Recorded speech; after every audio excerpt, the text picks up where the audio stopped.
बिस्मिल्लाहिर्रहमानिर्रहीम। Gateway to physics channel के ऊपर हम 9th की फ़िज़िक्स डिस्कस कर रहे हैं और हम आज नए यूनिट का पहला टॉपिक डिस्कस करेंगे। नए यूनिट का नाम मैंने पहले ही मेंशन कर दिया है, thermal properties of matter. Thermal का जो लफ्ज़ है थर्म से रिलेटेड है, जो कि हीट का इक्विवेलेंट है। फ़िज़िक्स में हमारे पास एक ब्रांच है जिसको हम थर्मोडायनामिक्स कहते हैं। Thermodynamics again related to heat, जो कि हीट एनर्जी के कन्वर्जन के साथ रिलेटेड है कि हम हीट एनर्जी को दूसरी फॉर्म ऑफ एनर्जीज़ के अंदर कैसे कन्वर्ट कर सकते हैं। थर्मल प्रॉपर्टीज़ में हम सबसे पहले तो जानना चाहेंगे कि हीट चीज़ क्या है। अच्छा, हीट का जैसे ही कॉन्सेप्ट आता है, हमारे पास हीट का लफ्ज़ आता है, तो हमारे माइंड में अगेन एक दूसरा लफ्ज़ खुद बहुत पॉप अप कर जाता है, उठ जाता है, वो है टेम्परेचर। और टेम्परेचर क्या चीज़ है, हीट क्या चीज़ है, इनको हम कैसे मालूम करते हैं। तो हीट का और टेम्परेचर का या इनका हमारी ज़िंदगियों से जो ताल्लुक़ है ये बहुत पुराना है। टेम्परेचर के जो आजकल हमारे पास, और टेम्परेचर का जब भी लफ्ज़ आता है तो हमारे माइंड में आ जाता है कि जी शायद ये किसी जगह का, किसी मकाम का टेम्परेचर भी हो सकता है। जैसे हम कहते हैं जी आज तो बहुत गर्मी है, टेम्परेचर 40 को क्रॉस कर रहा है, 50 तक पहुंच गया है, 50 को टच कर रहा है, पारा 50 पे चला गया है। तो इस किस्म के लफ्ज़ हमें ख़बरनामे में सुनने, या सर्दी है तो बहुत सर्दी है भाई, आज टेम्परेचर काफ़ी नीचे चला गया, या इस मकाम का टेम्परेचर तो जी माइनस में चला गया है। और क्या कहने कि जी मरी में बर्फ़बारी हो रही है और रात को टेम्परेचर वहाँ पे -5 सेंटीग्रेड था। तो ये इस किस्म की चीज़ें हमें सुनने को मिलती हैं। इसी तरह कोई चीज़, किसी चीज़ को हमने हीट अप किया और उसका टेम्परेचर इतना हो गया, तो अब कुछ हीट का और टेम्परेचर का हमारा माइंड ऑलरेडी इन चीज़ों के साथ डील कर रहा है। तो ये कोई नई बातें नहीं हैं, कोई नए इश्यूज़ नहीं हैं कि हम कहें कि जो है तो ये बिल्कुल कोई नया है मामला है। आपने देखा होगा कोई शख्स कहता है कि जी मुझे तो सर्दी लग रही है और पता नहीं मेरा जिस्म भी दुख रहा है, तो फ़ौरन उसके माथे पे हाथ लगाया जाता है, अरे मियाँ तुम्हें तो बुखार हो रहा है। अब बुखार क्या चीज़ है, कैसे पता चल रहा है। तो ये सारी चीज़ें ऐसी हैं कि जो हमारे लाइफ के साथ अंदर ही अंदर चल रही हैं। मैं कुछ थोड़ा सा डायरेक्ट चीज़ों को लेके जाता रहूँगा और ये इंट्रोडक्टरी वीडियो जो इस चैप्टर के ऊपर बन रही है, तो इसके मुतल्लिक मैं थोड़ा सा चीज़ों को कि हीट क्या चीज़ है। तो हम हीट पर जाने से पहले थोड़ा सा मॉलिक्यूलर मॉडल को पढ़ते हैं। ऑलरेडी पिछला चैप्टर पूरा मैटर का था और यहाँ पे हमने थर्मल प्रॉपर्टीज़ ऑफ मैटर, इसका मतलब है अब हम जब हीट का जिक्र कर रहे हैं तो उसका ताल्लुक मैटर के साथ कुछ ना कुछ इसका ताल्लुक हमने जोड़ना है। अब मैटर में हमें पता है कि हमारे पास सॉलिड हैं, लिक्विड हैं, गैसेस हैं। सॉलिड, लिक्विड, गैसेस जो है इनके अंदर मॉलिक्यूल्स में मोशन पाई जाती है, एक किस्म की, दो किस्म की या तीनों किस्म की। हम जानते हैं कि हमारे पास ट्रांसलेशनल मोशन है, हमारे पास वाइब्रेशनल मोशन है, हमारे पास रोटेशनल मोशन है। 3 टाइप्स हैं मेनली। तो फिर उनमें ये जो मोशन है, मोशन की वजह से कोई एनर्जी होती है, हम सब जानते हैं कि उसको काइनेटिक एनर्जी कहते हैं। अब गोया कि जब हम कहते हैं कि जी हमने किसी चीज़ को हीट अप किया, तो चंद एक चीज़ें हमें देखने को मिलती हैं। देखिए फ़िज़िक्स का एक बात जहन में कॉन्सेप्ट याद रखिएगा कि फ़िज़िक्स जो है ये सारी एक तो यहाँ पे है और ये चीज़ों को यकजा करती रहती है, और आप इन कॉन्सेप्ट्स को, तो अब हम मुख्तलिफ़ अवामिल को मिलाकर सामने उनको लेके आते हैं। अब हम ये देखते हैं कि जी गर्मियों में टायर बर्स्ट कर जाते हैं। क्यों बर्स्ट कर जाते हैं जी? वो सड़क गर्म थी तो टायर जो है गर्म हो गया, और गर्म हो गया तो चलो क्या करें जी, इसमें थोड़ी सी हवा कम रखें। लेकिन सवाल ये पैदा होता है कि गर्म हुआ ही क्यों?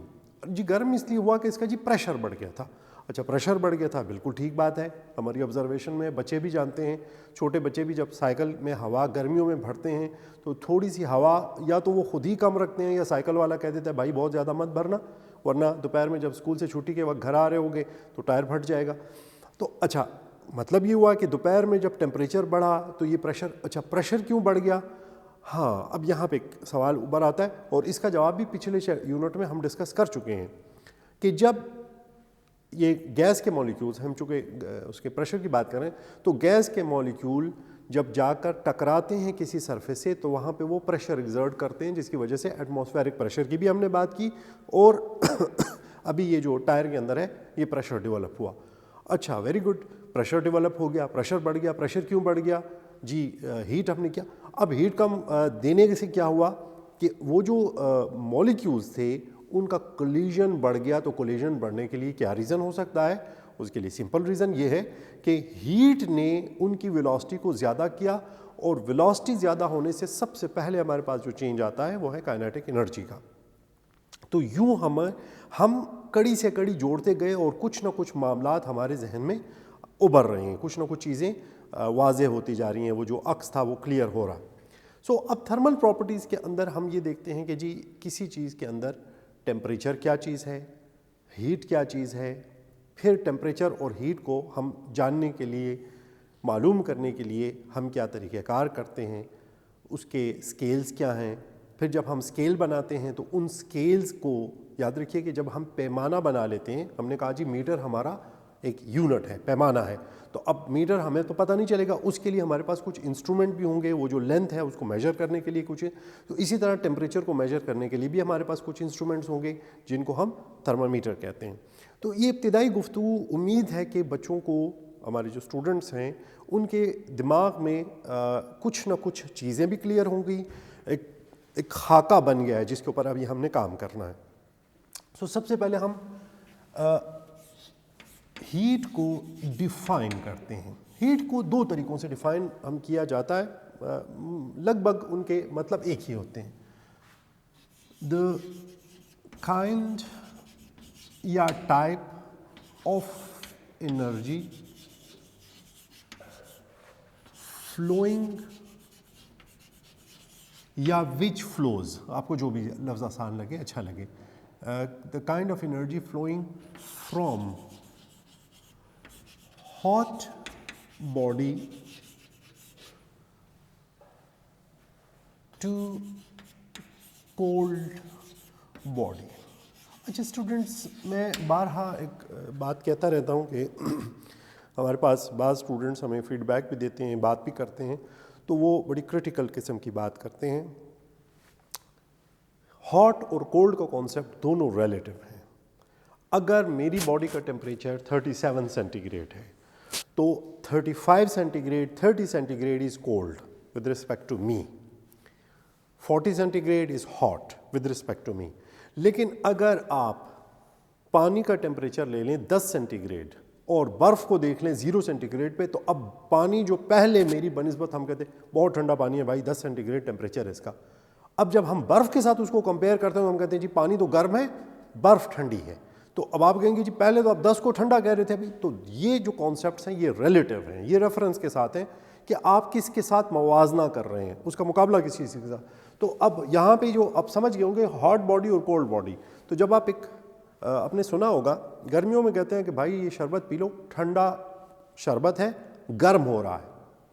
सर्दियों में जब चाय रखते हैं तो कहते हैं कि जी ये चाय है, ये ठंडी हो रही है। तो अब वो ही शरबत जब एटमॉस्फेयर में रूम टेम्परेचर पे हमने रखा तो हमने कहा जी ये गर्म हो रहा है। अच्छा चलो जी, उसके साथ ही चाय की प्याली भी रख देते हैं तो हम कहेंगे जी हाँ गर्मी है, इधर शरबत रखा है, ये गर्म हो रहा है, तो ये चाय की प्याली भी गर्म। चाय की प्याली के बारे में हम कहेंगे भाई इतनी देर से देखो चाय की जून में ही चाय की प्याली पड़े पड़े ठंडी हो गई। तो अब पता ये चला कि वो जो ठंडी है वो एटमॉस्फेयर के साथ हम कंपेयर कर रहे हैं। तो चूंकि जब हमने चाय डाली तो 100 या लगभग 90 सेंटीग्रेड उसका टेम्परेचर था, तो 90 से वो 30 पे आ गई या 25 पे आ गई, तो वो ठंडी हो गई एटमॉस्फेयर के रेफरेंस से। यही शरबत जो हमने डाला था शायद में भी 4-5 सेंटीग्रेड, इसका 10 सेंटीग्रेड टेम्परेचर था, अब टेम्परेचर, तो ये गर्म और सर्द या हॉट एंड कोल्ड बॉडी का जो कॉन्सेप्ट है ये है। तो जो हीट है ये एक्चुअली फ्लो करती है from hot body to cold body. तो अभी आपने जो चाय की प्याली की एग्जांपल मैंने आपको दी, तो इसमें चाय की प्याली में से हीट निकलती गई और जो एटमॉस्फेयर था, नेचुरल एटमॉस्फेयर तो 100 सेंटीग्रेड पे या 90 पे तो नहीं होने लगा। तो अब चाय की प्याली 90 या 100 सेंटीग्रेड थी, लेकिन इवन गर्मियों में भी टेम्परेचर 40 सेंटीग्रेड से ऊपर तो नहीं गया या 50 से तो ऊपर नहीं गया, तो लगभग 50 का तो फ़र्क था। तो अब हीट इधर से निकलती गई एटमॉस्फेयर में या सराउंडिंग में जाती गई। शरबत के मामले में मामला उल्टा था। वो जो शरबत था उसका टेम्परेचर था 10 सेंटीग्रेड और सराउंडिंग का टेम्परेचर था 40 या 45 सेंटीग्रेड, तो वहाँ से हीट आती गई इस ठंडे ऑब्जेक्ट की तरफ। सो पहले तो हम इसको कुछ यूँ डिफाइन करते हैं, मैं थोड़ी सी जगह छोड़ के और टेम्परेचर की बात कर देता हूँ।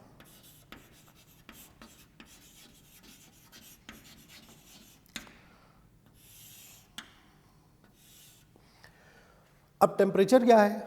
हम कहते हैं it is the degree of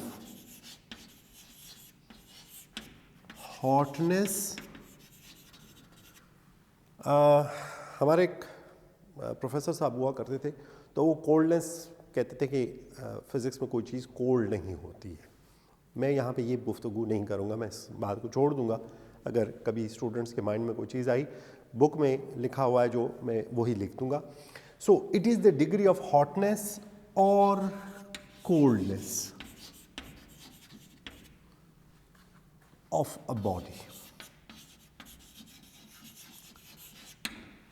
अच्छा, हीट वो चीज़ है कि जो हॉट बॉडी से कोल्ड बॉडी की तरफ ट्रांसफ़र होती है, और टेम्परेचर क्या है कि ये हमें बताता है कि हॉट कौन सी है और कोल्ड कौन सी है।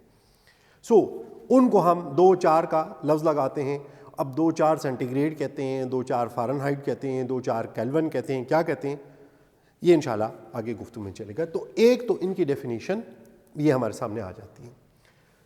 इनको अभी जब मैं आपको मिसाल दे रहा था कि ये टायर में हवा का प्रेशर बढ़ गया और कुछ मोशन बढ़ गई और कुछ काइनेटिक एनर्जी में फ़र्क आ गया, तो जब मोशन बढ़ी तो काइनेटिक एनर्जी भी तो बढ़ गई। इसीलिए हम हीट और टेम्परेचर को काइनेटिक मॉलिक्यूलर थ्योरी, जिसके साथ हमारा ज़्यादा वास्ता पड़ना है, उसके टर्म और उनके जो पैरामीटर्स हैं उसमें भी डिफ़ाइन करते हैं। और हम कहते हैं the total kinetic energy of the particles of a body is called heat। अब ये हमारे लिए ज़्यादा काम की डेफिनेशन है। यानी हीट क्या चीज़ है कि ये हमें किसी भी ऑब्जेक्ट में, अब हम एज्यूम करते हैं, देखिए वैसे तो पार्टिकल की तादाद एज्यूम करना बड़ा मुश्किल काम है, इसलिए कि बहुत छोटा भी जो मास ले लें तो आपको पता है एवोगाड्रो के नंबर में उसको तो 6.023 10⁻23 इतने ज़्यादा पार्टिकल्स हम एज्यूम करते हैं कि एक ऑब्जेक्ट है, उसके अंदर 100 पार्टिकल्स हैं। अब 100 पार्टिकल्स हैं, उनके अंदर मोशन तो होगी, काइनेटिक मॉलिक्यूलर थ्योरी ऑलरेडी हम पढ़ते हुए आए हैं। अब अगर हम गैस की चलें बात कर लेते हैं, तो 100 पार्टिकल्स हैं, कोई इधर भाग रहा है, कोई उधर भाग रहा है, इस भाग दौड़ के दौरान एक दूसरे से भी टकरा रहे हैं, अपनी एनर्जियाँ दे भी रहे हैं, ले भी रहे हैं। नेचुरली जब टकराते हैं तो मोमेंटम वेलोसिटियाँ चेंज होती हैं, वेलोसिटी चेंज होने के नतीजे में वो जो मोमेंटम में, या law of conservation of momentum वगैरह, ये सारी चीज़ें हम पढ़ के आ चुके हैं। अब हम उन्हीं कॉन्सेप्ट को सिर्फ इकट्ठा करते जा रहे हैं। अब वो जो हर पार्टिकल के पास मोशन की वजह से कुछ ना कुछ तो काइनेटिक एनर्जी होगी।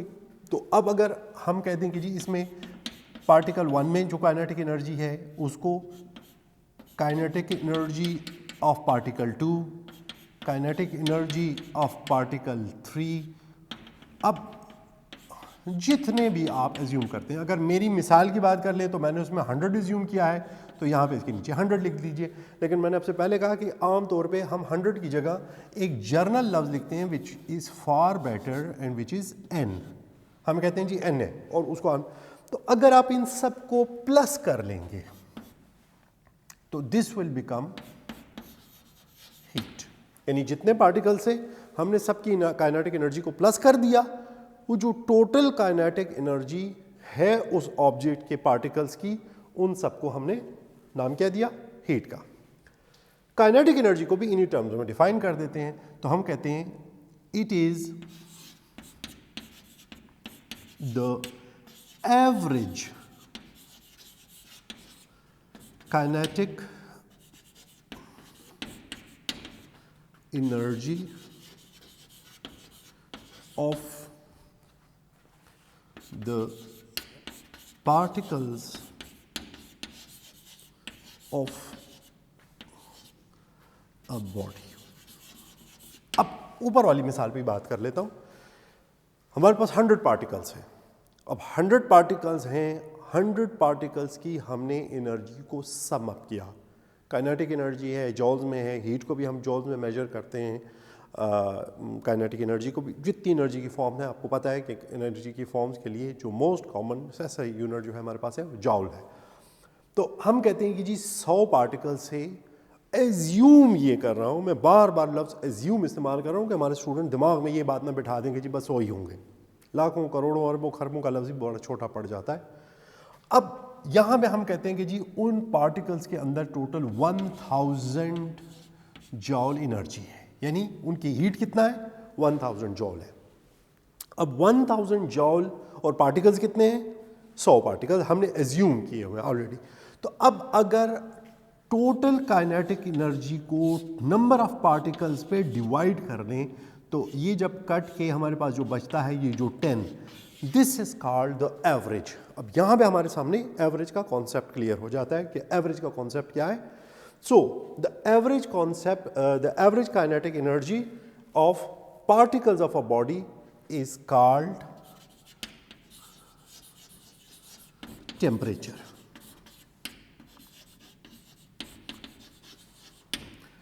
अच्छा, टेम्परेचर देखिए ऊपर से ही हमें पता चल रहा है कि हॉट एंड कोल्ड का। अब मैं कहता हूं जी एक चीज़ का टेम्परेचर है 20, दूसरे चीज़ का टेम्परेचर है 30। तो अब जब एक का 20 है, देखिए मैंने कोई यूनिट का लफ्ज़ यूज़ नहीं किया, मैंने इसके साथ कोई फ़ारेनहाइट, सेंटीग्रेड, केल्विन कुछ भी नहीं लगाया, मैंने सिर्फ 20 और 30 की बात की है। तो अब हीट 20 से 30 की तरफ जाएगी या 30 से 20 की तरफ जाएगी, तो ये हमें जवाब ऊपर से मिल जाता है कि नहीं जी इनमें अब आपने ये तय करना है कि हॉट बॉडी कौन सी है, कोल्ड बॉडी कौन सी है। तो जो हॉट बॉडी होगी, जो 30 के ऊपर होगी, उससे टेम्परेचर, उससे जो हीट है वो फ्लो करेगा, यानी जिसका टेम्परेचर 30 होगा उससे हीट फ्लो करेगी टूवर्ड 20। तो इस तरीके से हमारे पास ये जो हीट और टेम्परेचर का कॉन्सेप्ट कुछ आगे आता है। अब हीट और टेम्परेचर को मेजर करने के लिए, हीट के लिए तो हमने कह दिया कि जी इसके लिए जॉल है। अब टेम्परेचर के लिए हमने कहा डिग्री ऑफ हॉटनेस है। इनको मालूम करने के लिए हम कुछ जो स्केल्स हैं वो यूज़ करते हैं। सेंटीग्रेड, फ़ारेनहाइट, केल्विन, ये बड़े कॉमनली यूज़ स्केल्स हैं। इंशाल्लाह हम अपने नेक्स्ट लेक्चर में इनके ऊपर गुफ्तगू करेंगे। आई होप कुछ ना कुछ कॉन्सेप्ट्स क्लियर होंगे, तो नेक्स्ट लेक्चर के लिए बेस बन जाएगी। Thank you very much.